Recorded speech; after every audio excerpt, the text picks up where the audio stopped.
आज चंबेली बेगम को अपना गुजरा हो अलिफ ज़माना याद आ रहा था। वो सब्ज शाखें, हरे भरे पत्ते, खुशबू बखेरते फूल, तितलियों का एक शाख से दूसरी शाख पर घूमना, तितलियों की दिलकशी देखकर लोगों का उनकी तारीफ करना, ये सब बातें चंबेली बेगम को आदास कर रही थीं। कभी वो भी एक हरी भरी चंबेली की बैल थी। बच्चे बाग में खेलने आते। एक लड़की कभी कभी चंबेली बेगम को पानी भी देती थी। मीना के घर के बराबर में एक छोटा सा बाग था। जवाब अलिफाजर चुका था। मीना खेलते खेलते चंबेली बेगम की तरफ चली गई। चंबेली बेगम को आदास देखकर पूछा, अरे सब्जे के बजाय खुश्क शाखें, ये क्या?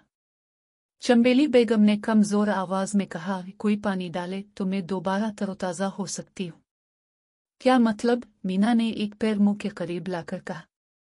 चंबेली बेगम ने इसे पूरी कहानी सुना डाली। कभी में भी एक खूबसूरत फूल पत्तों से लदी हरी भरी बैल थी। यहाँ भी एक माली था। लोग मेरी खुशबू की तारीफ करते थे। लड़कियां मेरे फूलों के गजरे बनाया करती थीं।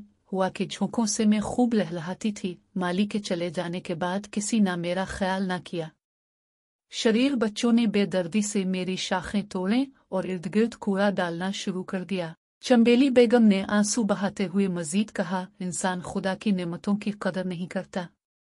सब्जा और हर आली इंसान के लिए एक नेमत है। उन्हीं पौधों और दरख्तों से इंसान को सांस लेने में मदद मिलती है। सब लोगों को मालूम होना चाहिए कि दरख्त अपने अंदर नुकसानदेह गैसें मसलन अमोनिया, नाइट्रोजन, कार्बन डाइऑक्साइड को जज़्ब करने की सलाहियत रखते हैं, जिससे माहौलियाती आलूदगी कम करने में मदद मिलती है। दरख्त उन्हें धूप की तेजी से बचाते हैं। हमसे ही मौसम का पता चलता है कि खिज़ां, बहार, गर्मी और सर्दी का मौसम आ रहा है। कत ने हमारे अंदर इंसानों के इलाज के फायदे भी रखे हैं। परिंदों को हम आशियाना बनाने की सहूलत देते हैं। हमारे ही दम से दुनिया खूबसूरत लगती है।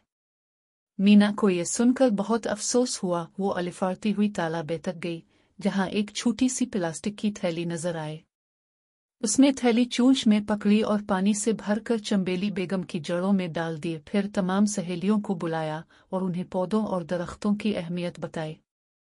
सब ने मीना का साथ दिया और सब ने रोज पानी देने का अज़्म किया। वो हर रोज चंबेली बेगम को पानी देती और वो मज़े से पानी जज़्ब करके सबका शुक्रिया अदा करती।